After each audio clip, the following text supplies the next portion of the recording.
2, ready, go.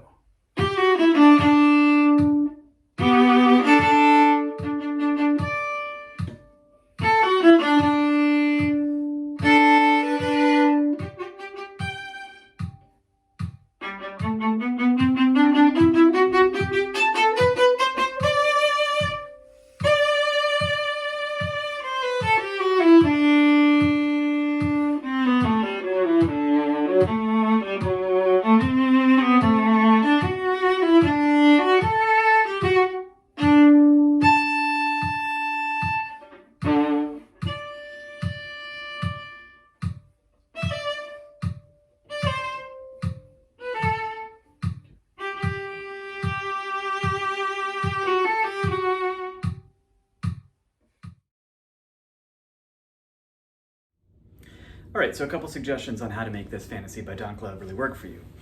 For starters, I think this etude is all about stark contrasts.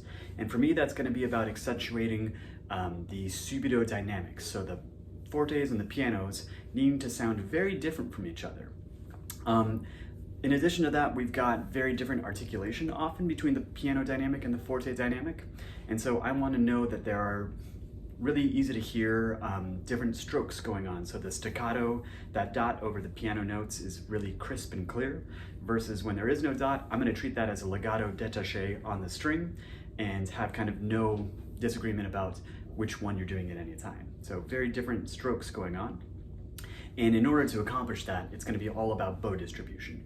So making sure, especially on the long held notes, that you're using that note to actually get yourself back to the part of the bow where that crisp staccato note is really gonna come alive and be brilliant, as opposed to being in a part of the bow where it's a little bit trickier to do it.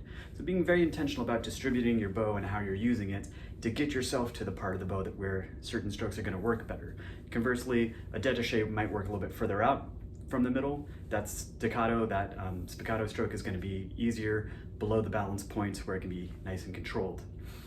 Lastly, I'm really going to pay a lot of attention to making sure that my 16th notes and my dotted 8th notes are really clear and not triplety, which means they don't get lazy and fall into a kind of triplet pattern, but if anything are over dotted, over shortened, so that they can sound nice and militaristic and poppy. Have a lot of fun with this.